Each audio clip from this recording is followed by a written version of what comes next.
کیا جا سکتا. البتہ قرآن مجید کی جو معلومات ہیں تھوڑی تھوڑی اس بارے میں آپ نے جو پڑھی اور سنی وہ آپ کو باقاعدہ بتانے کی کوشش کی جائے گی انشاءاللہ. سورہ فاتحہ جس سے قرآن مجید کا آغاز ہوتا ہے، فاتحہ کا مطلب ہی یہ ہے کہ اس سے آغاز ہو رہا ہے. ہر وہ چیز جس سے کسی چیز کا آغاز ہو اس کو فاتحہ کہا جاتا ہے. اللہ وحدہ لا شریک نے اس سورہ میں جو اگرچہ بڑی چھوٹی سورت ہے لیکن اس میں توحید اور اپنی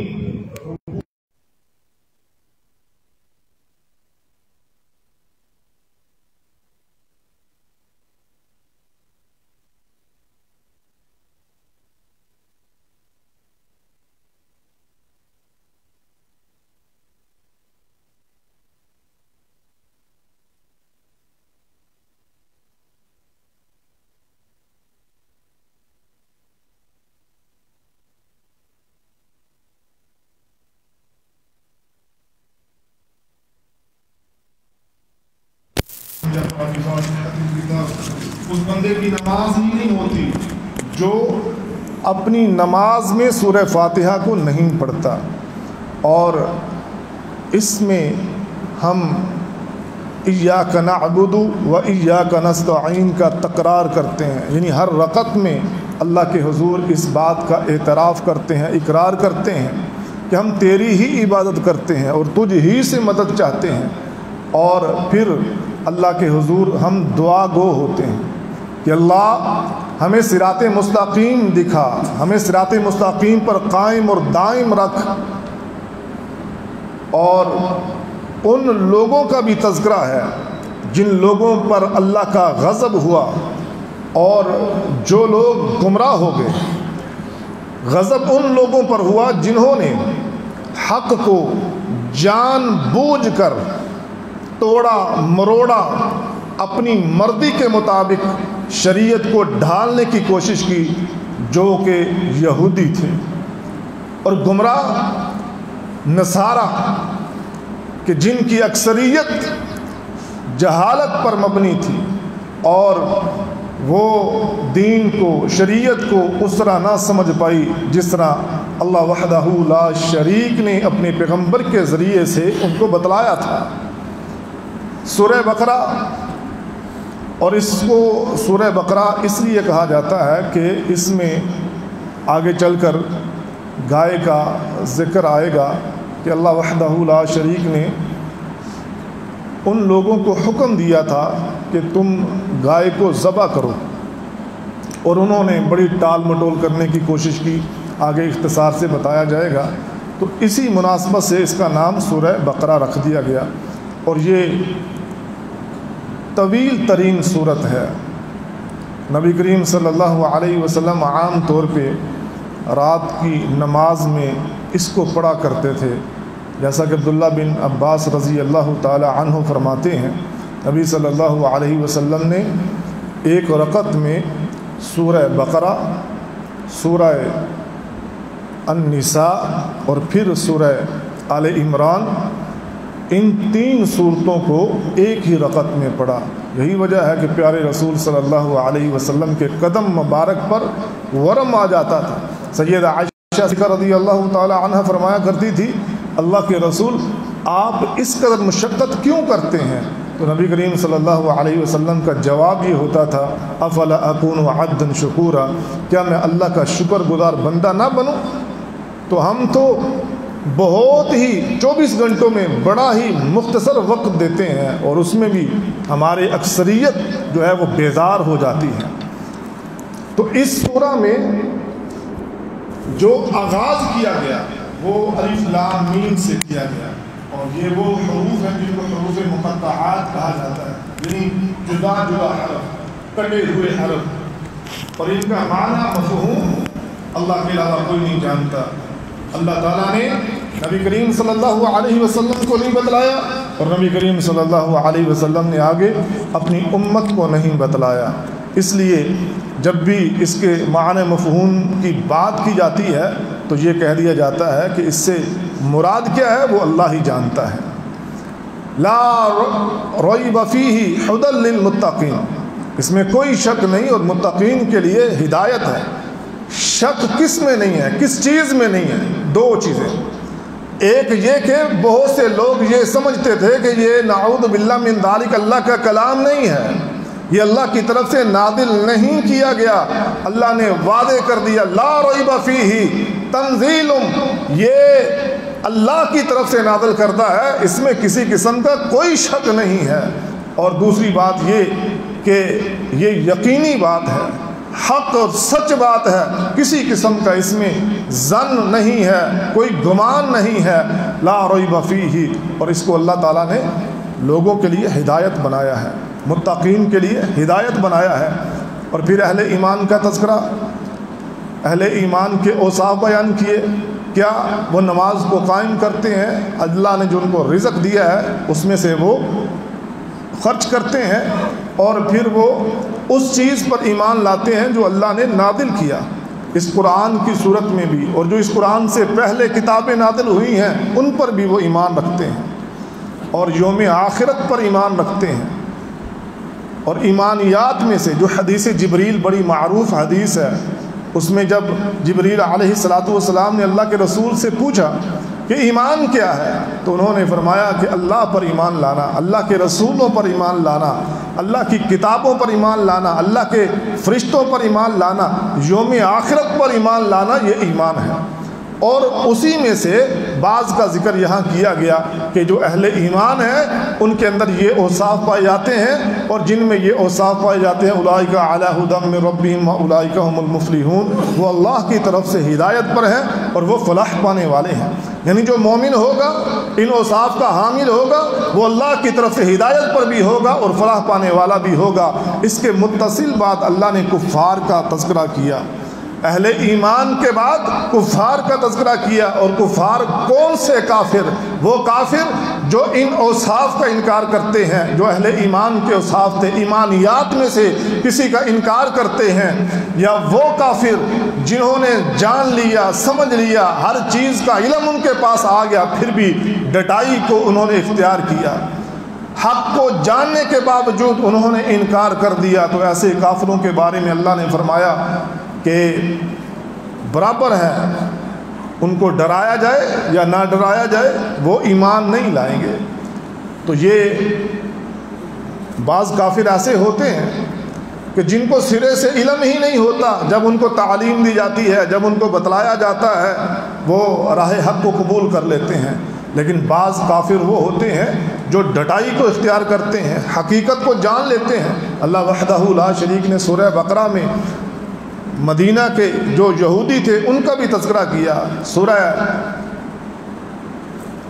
انفال میں اللہ وحدہ لا شریک نے ابو جہل کی ڈٹائی کا ذکر کیا کہ یہ وہ لوگ تھے جو حق کو جان چکے تھے، لیکن پھر بھی وہ اپنی جہالت پر، اپنی گمراہی پر ڈٹے رہے۔ اللہ ایسے لوگوں کے بارے میں فرماتا ہے کہ یہ وہ لوگ ہیں جو جہالت کی اتھا گہرائیوں میں چلے گئے، ان کو سمجھانا نہ سمجھانا، ان کو ڈرانا نہ ڈرانا ان کے لیے برابر ہے۔ یعنی اس سے یہ مراد نہیں کہ ڈرایا نہ جائے، سمجھایا نہ جائے، یعنی یہ تو ہر مسلمان کا فریضہ ہے، وہ یہ فریضہ ادا کرتا رہے گا، لیکن یہ ایسے لوگ ہو چکے ہیں کہ اب ان کو کوئی فائدہ نہیں دے گا۔ اور پھر اس کے بعد اللہ وحدہ لا شریک نے ان کے کفر کی وجہ سے جو ان کے دل زنگ آلود ہوئے اور ان کے کانوں میں اور جو ان آنکھوں کے آگے پردہ ڈالا، وہ اس وجہ سے کہ یہ اپنے کفر پر بہت زیادہ ہڑ درمی کا شکار ہوئے، اور اس کے نتیجے میں اللہ وحدہ لا شریک نے ان کے دلوں پر مہر لگا دی۔ اب یہ دل رکھتے ہیں لیکن دل کے ذریعے سے حقیقت کو سمجھتے نہیں، کان رکھتے ہیں لیکن کانوں کے ذریعے سے حقیقت کو سنتے نہیں ہیں، آنکھیں رکھتے ہیں لیکن آنکھوں کے ذریعے سے یہ حقائق کو دیکھتے نہیں ہیں۔ یہی وجہ ہے کہ اللہ وحدہ لا شریک ایک مقام فرماتا ہے کہ نہ ان کے دل نے ان کو کوئی فائدہ دیا، نہ ان کی آنکھوں نے، نہ ان کے کانوں نے ان کو کوئی فائدہ دیا۔ یہ وہ لوگ ہیں جن کے دلوں پہ جو ہے وہ تالے لگ چکے ہیں اور مہریں لگ چکی ہیں اور یہ حق سے بہت دور ہیں۔ اس کے متصل بعد اللہ وحدہ لا شریک نے منافقین کا تذکرہ کیا۔ منافق وہ قوم ہے جو ظاہری طور پر زبان سے ایمان کا اقرار کرتی ہے لیکن دل میں وہ پکے کافر ہوتے ہیں۔ مومن وہ ہوتا ہے جو اقرار باللسان تصدیق بالقلب وعمل بالجوارح، اپنی زبان سے ایمان کا اقرار کرتا ہے، دل اس کی تصدیق کرتا ہے، اور جو اعضاء ہوتے ہیں وہ وضاحت کر رہے ہوتے ہیں کہ یہ مومن ہے۔ اور کافر وہ جو ان سب چیزوں کا انکار کرتا ہے، نہ زبان سے نہ دل سے تصدیق کرتا ہے، نہ اعمال کے ذریعے سے ہی وہ واضح کر رہا ہوتا ہے کہ میں مومن ہوں، بلکہ ان سب کا انکار کرتا ہے اور وہ کافر قرار پایا۔ اور جو منافق ہوتا ہے وہ زبان سے اقرار کرتا ہے لیکن دل میں وہ پکا ہوتا ہے۔ ایسے لوگوں کو منافق کہا گیا۔ اور ایسے لوگوں کے بارے میں اللہ وحدہ لا شریک نے فرمایا کہ یخادعون اللہ والذین آمنوا وما یخدعون الا انفسهم وما یشعرون، یہ بظاہر اللہ کو دھوکہ دینے کی کوشش میں حقیقت میں یہ اپنی ذات کو دھوکہ دے رہے ہیں لیکن ان کو شعور نہیں ہے۔ اور یہ وہ لوگ ہیں جن کے دلوں میں مرض ہے، بیماری ہے، لیکن ان کو یہ پتہ نہیں ہے، حقیقت حال سے یہ واقف نہیں ہے۔ اور یہ وہ لوگ ہیں جب ان کو کہا جاتا ہے کہ ایمان اس طرح لے کر آؤ جس طرح لوگ یعنی صحابہ کرام لے کر آئے، تو یہ کہتے ہیں نعوذ باللہ کیا ہم اس طرح ایمان لے کر آئے جس طرح بے وقوف لے کر آئے؟ تو اللہ وحدہ لا شریک نے فرمایا حقیقت میں یہی لوگ ہیں بے وقوف لیکن ان کو پتہ نہیں ہے۔ تو اس پورے رکوع کے اندر اللہ وحدہ لا شریک نے جو منافق لوگ ہیں ان کی جو کارثانیاں ہیں، جو ان کے انداز ہیں، جو ان کے اوصاف ہیں، ان کا تذکرہ کیا۔ اور اس کے بعد اگلے رکوع میں اللہ نے توحید کا ذکر کیا، یا ایھا الناس اعبدوا ربکم، اے لوگو اپنے رب کی عبادت کرو۔ کس رب کی؟ الذی خلقکم والذین من قبلکم لعلکم تتقون، کہ جس نے تمہیں اور تم سے پہلے لوگوں کو پیدا کیا تاکہ تم متقی بن جاؤ، پرہیزگار بن جاؤ۔ اور پھر اللہ نے اپنی توحید کو واضح کرنے کے لیے بتلایا کہ زمین و آسمان کو پیدا کرنے والا اللہ ہے، اور جب کہیں پر حق بات کی جائے، سچ بات کی جائے تو وہاں پہ پھر دلائل کی بات ہوتی ہے، لوگ دلائل طلب کرتے ہیں، شکوک و شبہات کا شکار بھی ہوتے ہیں۔ تو اللہ وحدہ لا شریک نے جہاں پر اپنی توحید کے دلائل دیے کہ آسمانوں سے بارش نازل کرنے والا اللہ ہے، زمین و آسمان کو بنانے والا اللہ ہے، وہاں پر اللہ وحدہ لا شریک نے یہ بھی فرمایا کہ وَإِن كُنتُمْ فِي رَيْبٍ مِّمَّا نَزَّلْنَا عَلَىٰ عَبْدِنَا فَأْتُوا بِسُورَةٍ مِّن مِّثْلِهِ وَادْعُوا شُهَدَاءَكُم مِّن دُونِ اللَّهِ إِن كُنتُمْ صَادِقِينَ، اگر تمہیں اس سلسلے میں کوئی شک ہے، ریب ہے، تو پھر تم لے آؤ اس جیسی کوئی صورت لے آؤ یا پھر کوئی گواہ وغیرہ لے آؤ، کوئی ایسا کام کر کے دکھا دو تاکہ تمہارے شک کا ازالہ ہو۔ اور اگر تم ایسا نہ کر سکے اور یقیناً نہیں کر سکو گے تو پھر اللہ نے فرمایا کہ اس آگ سے ڈرو جس کا ایندھن لوگ اور پتھر ہیں۔ اور اس کے بعد اہل ایمان کے لیے بشارت دی کہ جو مومن ہیں ان کو اللہ جنت میں داخل کرے گا، جنت کے جو انعامات ہیں ان کا اللہ وحدہ لا شریک نے تذکرہ کیا۔ اور پھر فرمایا کیف تکفرون باللہ وکنتم امواتا فاحیاکم ثم یمیتکم ثم یحییکم ثم الیہ ترجعون، جب تم کچھ بھی نہیں تھے، تمہارا وجود ہی نہیں تھا، تمہیں اللہ نے پیدا کیا، جب اللہ نے تمہیں پیدا کر دیا پھر تم اس کے ساتھ کیسے کفر کرتے ہو، کیسے اس کا انکار کرتے ہو، کیسے اس کی توحید سے منہ موڑتے ہو؟ پھر وہ تمہیں مارے گا، پھر تمہیں زندہ کرے گا، یعنی کل قیامت کے دن تم اللہ کے دربار میں پیش ہوگے۔ اس کے تیسرے رکوع میں اللہ وحدہ لا شریک نے اس بات کا تذکرہ کیا جو اللہ نے فرشتوں کے سامنے کیا تھا کہ وَإِذْ قَالَ رَبُّكَ لِلْمَلَائِكَةِ إِنِّي جَاعِلٌ فِي الْأَرْضِ خَلِيفَةً قَالُوا وَتَجْعَلُ فِيهَا مَن يُفْسِدُ فِيهَا وَيَسْفِكُ الدِّمَاءَ وَنَحْنُ نُسَبِّحُ بِحَمْدِكَ وَنُقَدِّسُ لَكَ، کہ جب اللہ نے فرشتوں کے سامنے یہ کہا کہ میں زمین میں دنیا میں خلیفہ بنانے والا ہوں، تو فرشتوں نے جواب دیا کہ اللہ کیا تو ایسے لوگوں کو پیدا کرے گا جو فساد برپا کریں گے، جبکہ ہم تیری تسبیح بیان کرتے ہیں۔ جتنی بھی اللہ کی مخلوق ہے اللہ کی حمد و ثنا بیان کرتی ہے، اللہ کی تسبیح بیان کرتی ہے، اللہ کی عبادت میں لگی رہتی ہے اور اللہ کی ناشکری نہیں کرتی، اللہ کی نافرمانی نہیں کرتی۔ اس آیت سے بھی پتہ چلتا ہے۔ تو ان کو کیوں پتہ چلا؟ انہوں نے اندازہ لگایا، اس سے پہلے جنوں نے فساد برپا کیا، تو جنوں جیسی ایک اور قوم جب پیدا کی جائے گی تو کہا کہ ممکن ہے وہ بھی فساد برپا کرے۔ ہم تسبیحات بیان کرتے ہیں، طریق پاکیزگی بیان کرتے ہیں، اور ان کی تسبیح کون سی تھی؟ صحیح مسلم کی حدیث ہے، نبی کریم صلی اللہ علیہ وسلم سے پوچھا گیا کہ سب سے افضل ذکر کون سا ہے؟ یعنی لا الہ الا اللہ، یہ اللہ وحدہ لا شریک توحید کے اعتبار سے، اور سبحان اللہ و بحمدہ یہ اللہ کی تسبیح کے اعتبار سے۔ تو نبی کریم صلی اللہ علیہ وسلم نے فرمایا کہ وہ ذکر جو اللہ نے فرشتوں کے لیے انتخاب کیا، یعنی سبحان اللہ و بحمدہ، تو فرشتے سبحان اللہ و بحمدہ یہ تسبیح بیان کرتے ہیں۔ تو اللہ تعالیٰ نے یہ بتلایا کہ جو میں جانتا ہوں وہ تم نہیں جانتے، اور پھر اللہ نے آدم علیہ السلام کی تخلیق کی، فرشتوں کے سامنے پیش کیا اور فرشتوں کو حکم دیا کہ تم آدم علیہ السلام کو سجدہ کرو۔ چونکہ فرشتے اللہ کے مطیع و فرما بردار تھے، انہوں نے سجدہ کیا، لیکن ابلیس نے انکار کر دیا۔ وہ یہ سمجھتا تھا کہ آدم مٹی سے پیدا ہوئے، میں آگ سے، مٹی نیچے رہتی ہے، آگ اوپر کو اٹھتی ہے، میرا اور آدم کا کیا مقابلہ۔ لیکن وہ یہ بھول گیا تھا کہ یہ تقابل کرنے سے پہلے اس کو یہ سوچنا چاہیے تھا کہ یہ حکم دینے والا کون ہے۔ حکم دینے والا اللہ کی ذات تھی، اور اللہ کی حکم کے سامنے کوئی کیل کال، کوئی کٹ ہجتی نہیں چلتی۔ اللہ وحدہ لا شریک نے پھر آدم علیہ السلام اور اماں حوا کا تذکرہ کیا کہ جب ان کو جنت میں داخل کر دیا گیا اور کہا کہ اس درخت کے قریب نہیں جانا، لیکن وہ چلے گئے اور پھر ان کو دنیا میں بھیج دیا گیا۔ پھر ان کو وہ کلمات سکھلائے گئے کہ جن کے ذریعے سے انہوں نے اللہ سے معافی مانگی، اور وہ دوسری صورت میں ذکر ہے، ربنا ظلمنا انفسنا وان لم تغفر لنا وترحمنا لنکونن من الخاسرین۔ تو ان کلمات کے ذریعے سے اللہ وحدہ لا شریک نے ان کی توبہ کو قبول کیا۔ اور یہاں یہ جو بعض لوگ کہتے ہیں کہ آدم علیہ السلام کو آسمان پر ایک کلمہ لکھا ہوا نظر آیا تھا، اور اس کلمے کے وسیلے سے آدم علیہ السلام نے توبہ کی، تو یہ من گھڑت اور ضعیف روایت ہے۔ المستدرک وغیرہ کے اندر یہ روایت موجود ہے، اس کا کوئی صحیح ثبوت نہیں ہے۔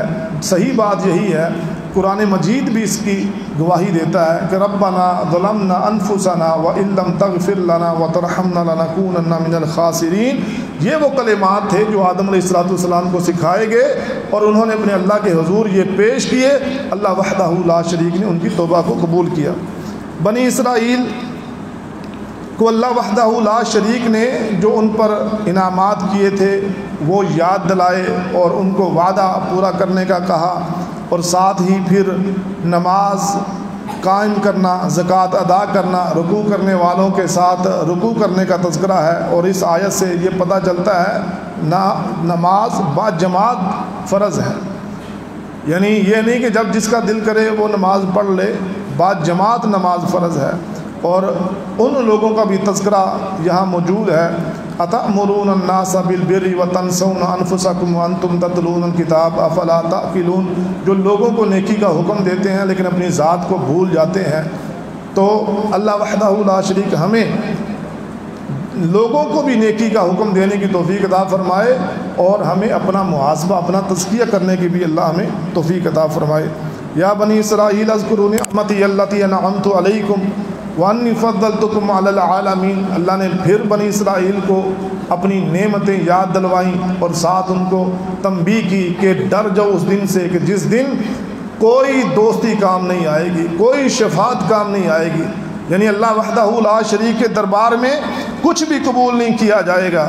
اور پھر اللہ وحدہ لا شریک نے موسیٰ علیہ السلام کا تذکرہ کیا کہ کس طرح موسیٰ علیہ السلام نے اپنی قوم کو سمجھایا اور پھر خود موسیٰ علیہ السلام ان کو چھوڑ کر وہاں سے نکلے، لیکن جب وہ نکلے تو انہوں نے پیچھے سے ایک بچھڑے کو معبود بنا لیا، اس کی پوجا کر لی، اور اس کے نتیجے میں اللہ وحدہ لا شریک نے ان کو سزا دی، اور پھر اس سزا کے بعد اللہ نے ان کی توبہ کو قبول کیا، اور پھر ان کو اللہ نے من سلوہ اور جو بہترین انعامات تھے وہ دیے، لیکن وہاں پر بھی انہوں نے ناشکری کی اور کہا موسیٰ ہم سے یہ جو ہے نا من سلوہ نہیں کھایا جاتا، ہمیں کوئی سبزی، کوئی ترکاری، کوئی اس طرح کی چیز ہمیں دی جائے۔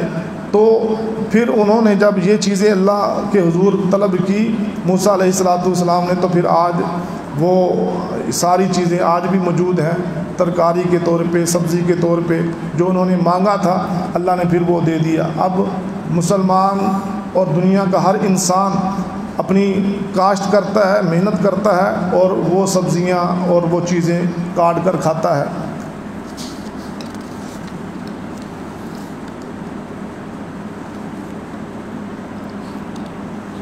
ان الذین آمنوا والذین ہادوا والنصارى والصابئین من آمن باللہ والیوم الآخر وعمل صالحا فلہم اجرہم عند ربہم ولا خوف علیہم ولا هم يحزنون۔ یہاں پر اللہ وحدہ لا شریک نے یہود و نصارہ کا، صابئین کا تذکرہ کیا، اور اس کے بعد کہا کہ جو ایمان لائے اللہ پر اور یوم آخرت پر اور نیک صالح انہوں نے اعمال کیے، ان کے لیے اجر ہے، اور ان پر کسی قسم کا کوئی خوف نہیں ہوگا اور نہ وہ غمگین ہوں گے۔ اور پھر اللہ تعالیٰ نے اس میثاق کا، اس وعدے کا تذکرہ کیا جو اللہ نے بنی اسرائیل سے لیا، لیکن انہوں نے موسیٰ علیہ السلام کے جانے کے بعد اس میثاق کو، اس وعدے کو بالائے طاق رکھا اور من مانی کی، من مردی کی۔ اللہ تعالیٰ نے ان کو ایک گائے ذبح کرنے کا بھی حکم دیا تھا، اور گائے ذبح کرنے کے سلسلے میں انہوں نے بڑی کٹ حجتیاں کی۔ بالآخر انہوں نے گائے کو ذبح کیا، اور پھر وہ جو اس قوم کے اندر وہ قتل ہوا تھا، اور پھر گائے کا ٹکڑا جو اس کو لگایا گیا اور زندہ ہوا، اس نے بتلایا۔ یہ ایک استثنائی امر تھا جو اللہ وحدہ لا شریک نے اپنی طاقت، اپنی قوت بتلانے کے لیے لوگوں کو یہ عمل دکھلایا۔ اور پھر اللہ وحدہ لا شریک نے اس ایسے دلوں کا بھی تذکرہ کیا کہ جو اللہ کے واضح طور پہ معجزات دیکھتے ہیں، اللہ کی نشانیاں دیکھتے ہیں، اس کے باوجود ان کے دل جو ہیں وہ سخت ہو جاتے ہیں۔ ثم قست قلوبکم من بعد ذلك فهي كالحجارة او اشد قسوة وان من الحجارة لما يتفجر منه الانهار۔ لیکن اس کی مثال پتھروں کے ساتھ دی، پتھروں سے زیادہ سخت، لیکن پتھر بھی ایسے ہیں کہ ان میں سے بعض سے چشمے پھوٹ پڑتے ہیں اور پانی نکل آتا ہے ان میں سے، لیکن جو دل سخت ہو جاتے ہیں لوگوں کے، اور یہ دل سخت کیوں ہوتے ہیں؟ جب وہ نافرمانی کرتے ہیں اور دل ان کے زنگ آلود ہو جاتے ہیں۔ کلا بل ران علی قلوبہم ما کانوا یکسبون۔ تو اللہ وحدہ لا شریک نے فرمایا کہ ان کے دل جو ہے وہ پتھروں سے بھی زیادہ سخت ہو گئے۔ اسی طرح اسی رکوع کے اندر اللہ نے یہود و نصارہ کی باتیں بھی بتلائیں، جو وہ یہ کہا کرتے تھے کہ ہم تو جہنم میں نہیں جائیں گے، ہم تو اللہ کے پیارے ہیں، اگر جہنم میں گئے بھی تو بہت تھوڑا عرصہ جائیں گے۔ اور پھر اللہ تعالیٰ نے جو بنی اسرائیل سے ایک اور وعدہ لیا تھا، اور وہ مضبوط وعدہ، اس کا تذکرہ کہ لا تعبدون الا اللہ وبالوالدین احسانا وذی القربى والیتامى والمساکین وقولوا للناس حسنا واقیموا الصلاة وآتوا الزکاة۔ اور وہ وعدہ یہ تھا کہ اللہ کی عبادت کرنی ہے، اللہ کے علاوہ کسی کو شریک نہیں ٹھہرانا، اور والدین کے ساتھ اچھا سلوک کرنا ہے، جو عزیز و اقارب ہیں ان کے ساتھ اچھا سلوک کرنا ہے، یتیموں مسکینوں کے ساتھ اچھا سلوک کرنا ہے، اور ہمیشہ لوگوں کے لیے اچھی بات کہنی ہے، بری بات نہیں کہنی، نماز ادا کرنی ہے، زکوٰۃ ادا کرنی ہے، لیکن اس کے باوجود بعض لوگوں نے اس عہد کو، اس وعدے کو توڑ دیا۔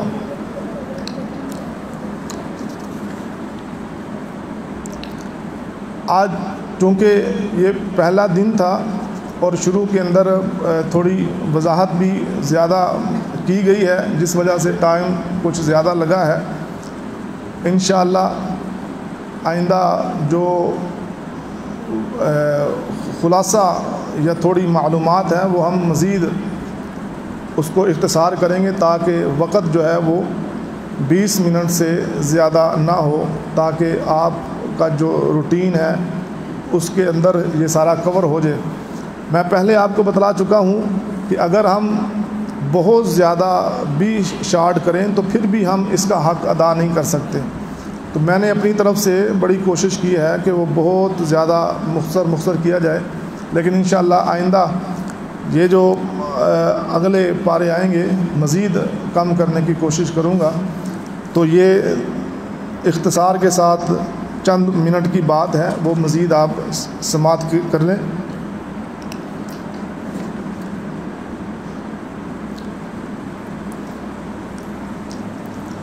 جیسا کہ اسی پارے میں اس کے 11ویں رکوع میں اللہ وحدہ لا شریک نے جبریل علیہ السلام اور دیگر کئی فرشتوں کا تذکرہ کیا، کیونکہ وہ جو کفار تھے وہ جبریل کو اور نعوذ باللہ جتنے اور فرشتے تھے ان کو اپنا دشمن سمجھتے تھے۔ تو اللہ نے فرمایا من کان عدوا للہ و ملائکتہ و رسلہ و جبریل و میکال فإن اللہ عدو للکافرین، کہ جس نے فرشتوں کے ساتھ، اس کے رسولوں کے ساتھ، جبریل اور میکال کے ساتھ دشمنی کی تو اس نے حقیقت میں کیا ہے، اللہ کے ساتھ دشمنی کی ہے۔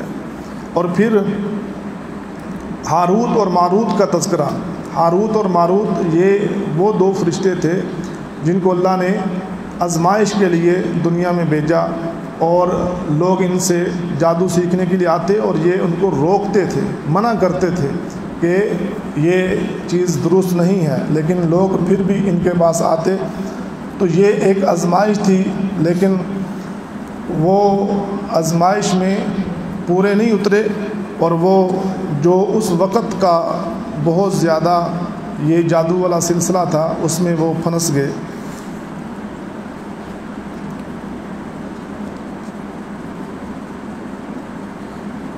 یہود و نصارہ شروع سے آپس میں لڑتے ہیں، اور یہودی کہتے ہیں کہ عیسائی کچھ بھی نہیں ہے، اور عیسائی کہتے ہیں کہ یہودی کچھ بھی نہیں ہے۔ لیکن اللہ تعالیٰ نے ان دونوں کو، یعنی چونکہ یہ دونوں حقیقت میں اللہ کی تعلیمات جو تھی، توحید اور جو نبی کی سنت تھی اس سے دور تھے، تو ان دونوں کے بارے میں فرمایا وقالت النصارى ليست اليهود على شيء وهم يتلون الكتاب كذلك قال الذين لا يعلمون مثل قولهم فالله يحكم بينهم يوم القيامة فيما كانوا فيه يختلفون۔ اور پھر آگے ان کے جو معاملات تھے، یعنی یہ ایک دوسرے پر جو فتویٰ لگاتے تھے، ان کا تذکرہ کرنے کے بعد اللہ تعالیٰ نے اور اوصاف بیان کیے۔ آگے پھر اللہ نے یہ تیسری دفعہ بنی اسرائیل کا تذکرہ کیا ہے، اور بنی اسرائیل کو تیسری دفعہ یہاں پر نعمتیں یاد دلوائی ہیں اور اپنی فضیلت کا تذکرہ کیا ہے جو لوگوں پر ان کو دیں، اور ساتھ ہی ابراہیم علیہ السلام کا تذکرہ کہ ابراہیم علیہ السلام یہ وہ پیغمبر ہیں جن کو اللہ نے آزمایا اور یہ اللہ کی آزمائش پر پورے اترے۔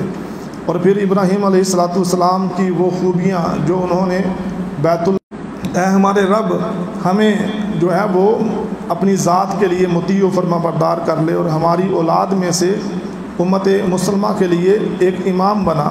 اور اللہ تعالیٰ نے وہ دعا قبول کی کہ نبی کریم صلی اللہ علیہ وسلم جو اسماعیل علیہ السلام کی اولاد میں سے تھے وہ پیغمبر بنے، اور یہ آخری پیغمبر۔ اسی طرح اللہ تعالیٰ نے فرمایا کہ یعنی آخری اس رکوع میں جتنے بھی اور پیغمبر ہیں ان کا